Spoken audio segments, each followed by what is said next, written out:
Hello everyone, welcome to our channel. আমরা এখন আছি কালিম্পংয়ে। আর আজকে আমরা গিয়েছিলাম প্যারাগ্লাইডিং করতে। আর এটা আমার বরের ফার্স্ট টাইম প্যারাগ্লাইডিং করা ছিল। এর আগে আমরা কখনো এটা করিনি। আর আমি দেখে ভীষণই ভয় পেয়ে গেছিলাম, তাই আমি ট্রাই করিনি। কিন্তু আমার হাসব্যান্ড করেছে। তোমরা দেখো, দেখতে খুবই সুন্দর লাগছিল। Just wow! কিন্তু পরে যখন আমার হাসব্যান্ড নিচে আসলো, তখন আমার ভিডিওটা দেখে আমার ইচ্ছা করলো যে আমিও করি। নেক্সট টাইম আমি অবশ্যই করব। আর তোমরাও যদি করতে চাও তাহলে ডেফিনিটলি তোমাদের এখানে আসা উচিত। আর তোমরা আসো, খুব মজা। খুব ভালো লাগছিল। আর ভিউটা তো জাস্ট ওয়াও! ভীষণ সুন্দর ভিউটা। দেখার মতো ভিউ। তোমরা অবশ্যই আসো। ভীষণ সুন্দর। দেখো তোমরা।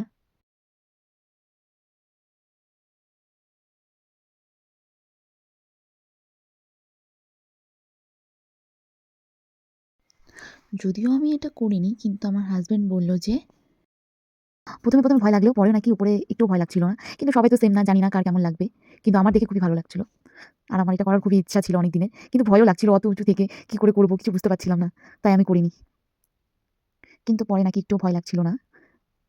তোমাদের যাদের ইচ্ছা তারা কিন্তু অবশ্যই আসবে। দারুণ এটা। দারুণ ভিউ পাওয়া যায় উপর থেকে। খুব সুন্দর লাগছিল চারদিকটা দেখতে।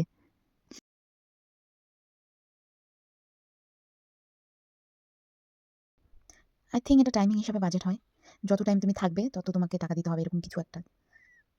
আমার হাসব্যান্ডরা ২৭ মিনিটের করেছিল। ওটা অনেক নিচে গিয়ে ওটা নামতে হয়। অনেকক্ষণ টাইম লেগে গেছিল ওদের নিচে থেকে উপরে আসতে। অনেকক্ষণ বলতে ওই মোটামুটি ১ ঘন্টার মতো লেগে গেছিল। আমরা উপরে ওয়েট করছিলাম ওদের জন্য। ওরা ২৭ মিনিটের মতো উপরে ছিল। তারপর ওরা ল্যান্ডিং হয়েছিল নিচে। ওখান থেকে আমরা যেখানে ছিলাম, যেখান থেকে ওরা শুরু করল, ওখান থেকেই ওদের গাড়ি পাঠানো হয় ওদেরকে নিয়ে আসার জন্য। ওদেরই লোক থাকে, ওরা নিচে গিয়ে নিয়ে আসে ওদেরকে গাড়ি করে। ওটার জন্য আই থিংক এক্সট্রা চার্জ কাটা হয়।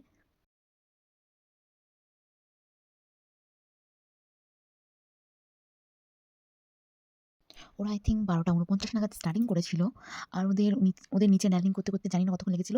কিন্তু ওরা স্টার্টিং করার পরে ২টা ২টা ১৪ তে ওরা চলে এসেছিল ফিরে। ২টা ১৪ মধ্যে চলে আসছিল। মানে ওই মোটামুটি ধরো ১ ঘন্টার মতো টাইম লাগে ওখান থেকে উপরে আসতে, নিচে থেকে। কারণ উপর থেকে ওদের গাড়ি পাঠানো হয়, আবার নিচে থেকে ওদের নিয়ে আসা। মানে নিচে নামতে বেশি টাইম লাগে না, কিন্তু নিচে থেকে যে গাড়ি করে উপরে আসা হয় তখন অনেকটা টাইম লেগে যায়। আর প্যারাগ্লাইডিং করার সময় নিচে নামা হয়, খুব তাড়াতাড়ি নিচে নেমে চলে যায়। কিন্তু যখন উপরে গাড়ি করে আসা হয় তখন অনেকটা টাইম লেগে যায়। কারণ ঘুরে, ঘুরে আসতে হয় অনেকটা পথ। আর ওখানকার রাস্তাও অত ভালো ছিল না। রাস্তাটাও একটু উঁচু-নিচু, একা-বেঁকা রাস্তা ছিল। তাই একটু ঘুরে আসতে অনেকটা টাইম লেগে গেছিল।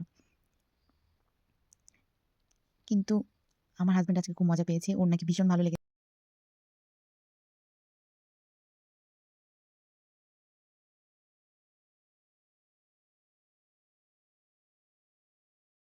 আমি, আমার বোন আর আমাদের ড্রাইভার আমরা উপরে ওয়েট করছিলাম ওদের জন্য। আমরা উপরে ওয়েট করছিলাম। অনেকক্ষণ ধরেই ওয়েট করছিলাম। আর আমার বোনের হাসব্যান্ড আর আমার হাসব্যান্ড দুজনেই প্যারাগ্লাইডিং করছিল। আমাদের দুজনের সাহস হয়নি যে আমরা করব। কিন্তু পরে পরে যখন ভিডিওটা দেখলাম তখন খুব ইচ্ছা করছিল করার। বাট তখন আমাদের কাছে টাইম ছিল না যে আবার গিয়ে আবার সবকিছু করো। ১ম এ একটা ফর্ম ফিল আপ করতে হয় ওখানে। তারপরে এটা করার পর আবার সার্টিফিকেট দেওয়া হয় আই থিংক ওদেরকে। দেখলাম একটা সার্টিফিকেটের মতো কি দিল। সো এটাই ছিল আজকে আমার video. Tata, bye bye everyone.